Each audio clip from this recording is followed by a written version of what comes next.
தானியேலின் புத்தகம் 1வது அதிகாரம் அதனுடைய 9வது வார்த்தையில் நாம் வாசிக்கிறோம்.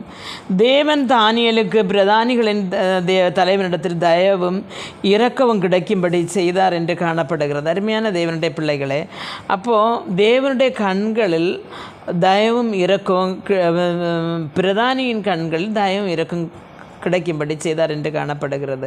இப்படின்னு சொன்னால் தானியேலை பாபிலோன் ராஜா யுத்தத்தில் கொஞ்சம் வாலிபர்களை, ஆரோக்கியமுள்ள புத்தி உள்ள வாலிபர்களை பிடித்து கொண்டு வந்தார்கள். பிடித்து கொண்டு வந்தவர் என்ன செய்தார்? கொட்டாரத்தில் தானே அவரை தாமசிக்க வைக்க வேண்டும் அப்படின்னு நினைச்சார். இப்போ இவங்களுக்கு இவர்களை புத்தி உள்ளவர்களாக, அங்கே உள்ள பாஷை படிப்பிக்கணும், புத்தி உள்ளவர்களாக மாற்றணும் அப்படின்னு ராஜா நினச்சி இவர்களை என்ன செய்தார்னா கொஞ்சம் வேறு ஒரு பிரதானியோட கைகளில் கொடுத்தார். அப்போது இவர்கள் தேவனுடைய பிள்ளைகளாக இருந்த தானியேலை பற்றி நாம் பார்க்கும்போது டெய்லி 3 தடவை எருசலேமுக்கு நேராக தன்னுடைய ஜன்னலுடைய கதவை திறந்து வைத்து ஜெபிக்கிற பதிவு.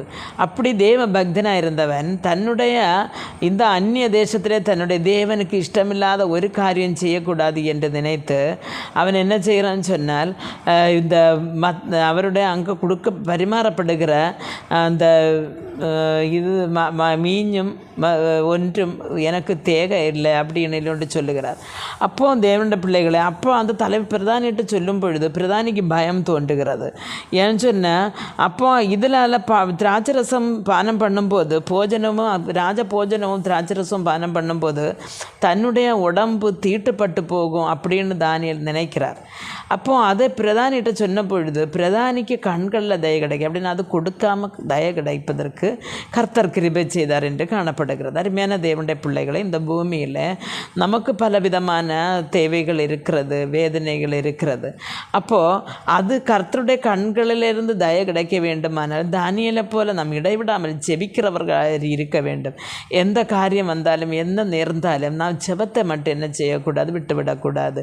இப்போ ஜெபிக்கிற ஒரு பிள்ளைக்கு இந்த உலகத்தில் அவனுக்கு எந்த இடத்துல ஒரு கருணை தேவை என்று கர்த்தருக்கு தோன்றுதோ கண்டிப்பாக கர்த்தர் இறங்கி வந்து என்ன செய்வார்? துணை செய்வார். அதனால் அருமையான தேவனுடைய பிள்ளைகளை, நாம் இந்த நாட்களிலே தேவனுக்கு விருப்பமில்லாத ஒன்றை நான் புசிக்க மாட்டேன் என்றுள்ள ஒரு தீர்மானத்தில் எத்த வேண்டும். அப்போ தேவனிடத்திலிருந்து நாம் தயை பெற வேண்டுமானால் சில தீர்மானங்களை நாம் இந்த உலகத்தில் எடுக்க வேண்டும்.